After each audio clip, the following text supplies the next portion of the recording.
Somewhere in Oyo, a town where the air smelled of red dust and ripe mangoes, people believed a home could feel joy the way a body felt heat. When a household was whole, even the goats seemed to bleat softer. When a household was broken, the walls somehow held their breath. Abeni's father, Chief Kola Johnson, had once been the kind of man who made people laugh without trying. He was not a king, but in that part of the Southwest, a respected man with land, a cocoa grove, and a name that sat heavy in the mouths of elders. He wore his prosperity quietly, no noisy convoys, no shouting. When he walked into the market square, women greeted him like rain after drought. And then Abeni's mother died, not in dramatic thunder, not in a hospital with machines, but in the ordinary way tragedy often arrives, quiet, quick, and final. Fever. A night of prayers. A morning of silence. Abeni was 10. On the day of her mother's burial, she did not cry the way the other children cried. She stood beside her grandmother, watching the women wrap their wrappers tighter and the men look at the ground as if the earth had swallowed their words. The talking drums at the edge of the compound played soft, respectful rhythms. Music meant for endings. That evening, when the visitors left and the compound became a plain yard again, Abeni found her father seated alone on the veranda. His eyes were fixed on the empty seat where his wife used to sit and peel oranges. "Abeni," he said, voice thin like a worn cloth. "Come here." She walked to him and leaned into his side. "I will not allow the world to swallow you," he whispered. "Do you hear me?" Abeni nodded because she believed him. For a year, the house held together by stubborn love. Her father tried, he really tried. He learned to braid her hair in clumsy lines. He burned stew twice. He hired women to help in the kitchen, but he always returned early, as if a house without his presence would steal his daughter away. But grief is a long visitor. And in this town, people had a phrase they loved to repeat with a knowing shake of the head. "A man cannot cook and still be a man." Whispers began to circle Chief Kola like mosquitoes at dusk. "You will remarry," the elders insisted. "A child needs a woman's hand," the auntie said. "A home needs a queen," even the pastor added. Abeni listened from corners and behind curtains. She started to feel, for the first time, that her place in her father's life was being negotiated by other people. Then one afternoon a woman arrived. Her name was Tosin. She came in a gheli that sat perfectly on her head, a wrapper that hugged her waist like it knew its job, and a smile that was polite enough to be admired. She carried gifts. Kalanuts, a bottle of schnapps for the elders, and a woven basket of oranges for Abeni. "Princess," Tosin greeted, touching her cheek gently. "You resemble your mother." The words sounded sweet, but Abeni felt something cold behind them, like sugar left too long in a metal bowl.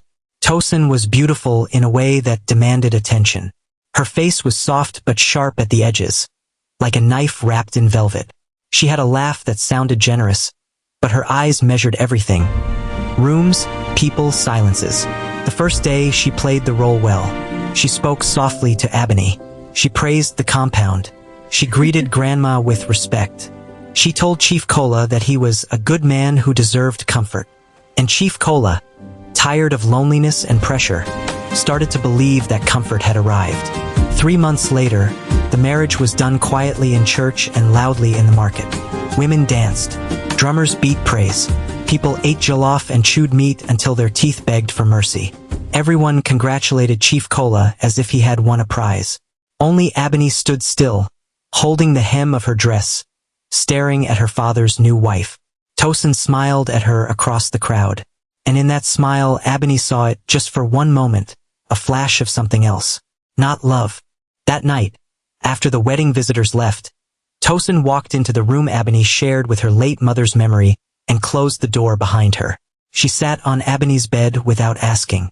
"Listen to me, Abeni," she said, still smiling. "This house has a new order." Abeni's throat tightened. "My father. Your father is my husband now." Tosin's voice was gentle, but her words were nails. "So you will behave. You will respect me. And you will not try to compete with me for attention." Abeni frowned, confused. "Compete?" Tosin leaned closer. "Beautiful children are dangerous," she whispered. "People look at them and remember things. They compare. They talk." Abeni's hands trembled in her lap. Tosin stood and straightened her blouse. "Oh, don't worry," she added cheerfully. "If you are wise, you will have peace." Then she walked out. Abeni lay awake that night, listening to the new sounds of her father's laughter from the room, and feeling something shift inside her chest, like a door closing quietly. In the weeks that followed, Tosin's sweetness slowly turned into rules. Abeni could no longer sit with her father during evening tea. She could no longer wear the fine dresses her mother had sewn. She could no longer go to the market with her grandmother unless Tosin approved. And when Chief Kola was home, Tosin performed kindness like a stage actress. "Have you eaten, my daughter?" she would ask in front of him. "Go and rest, dear," she would say, patting Abeni's shoulder. But when the compound was quiet and the father had gone to town, Tosin's voice changed. "You will sweep again," she would bark. "You will wash those plates until they shine. You will kneel when you don't greet me properly." Abeni was not lazy. She was not stubborn. She simply did not understand why love had turned into punishment. One evening, she tried to tell her father. They were alone for once. Tosin had gone to a women's meeting. The sky was orange. The smell of roasting corn drifted in. "Daddy?" Abeni began softly. "Auntie Tosin, she..." Chief Kola's face tightened, as if preparing for trouble. "She makes me do so much. She shouts at me." He cut her off quickly. "She is adjusting," he said. "You must be patient. You are a strong girl." Abeni's eyes filled with tears. "But I'm trying." He sighed and pulled her into a hug, but his embrace felt distracted, divided. "Please," he whispered, "don't bring conflict into my home." My home, Abeni thought, not our home. And in that moment, Abeni realized something that scared her more than Tosin's cruelty.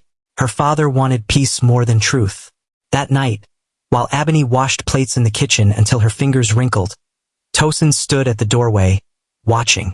"You see," Tosin said, voice dripping with satisfaction, "he will always choose peace. And you? You will always be the noise." Abeni swallowed her anger and kept washing.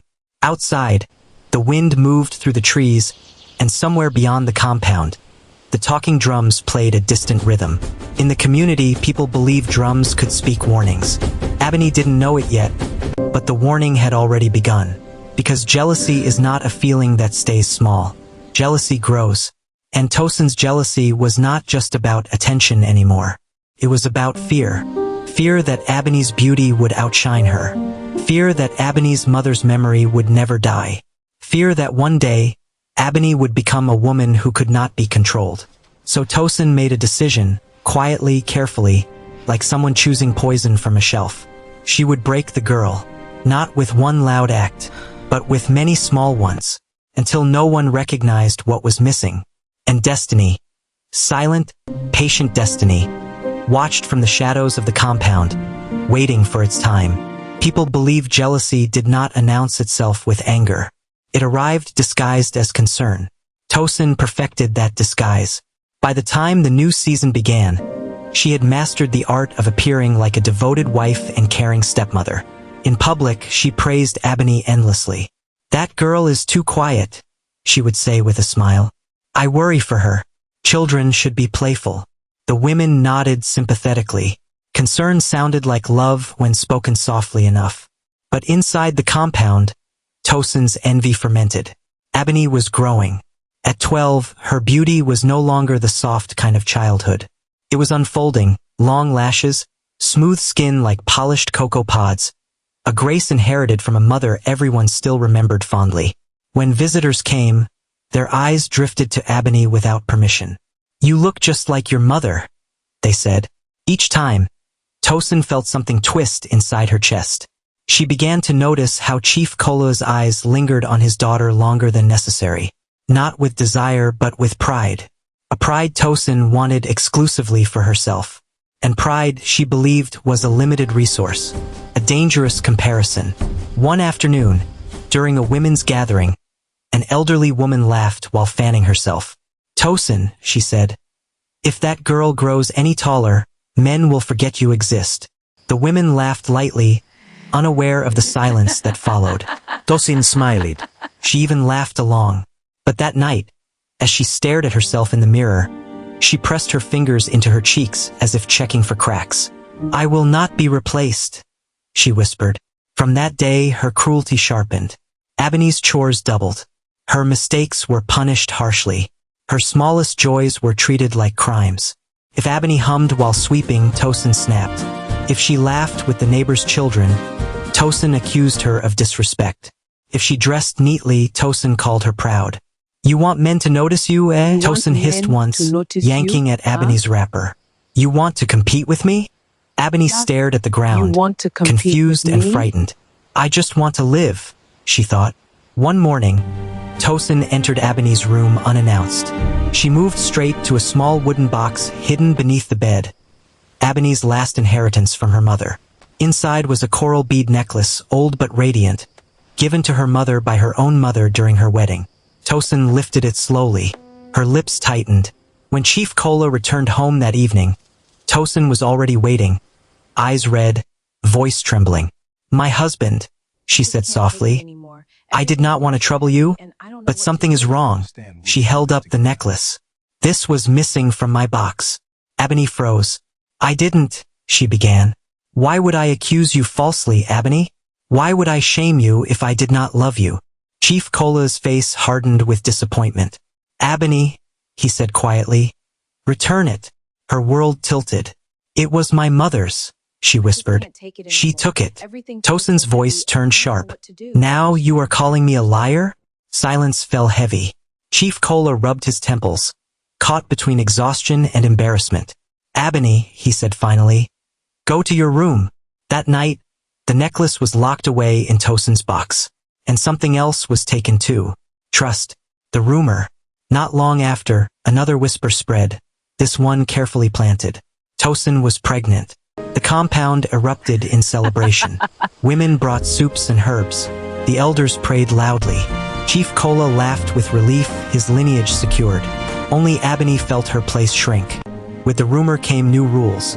"You must not stress me," Tosin warned. "You must stay out of my sight.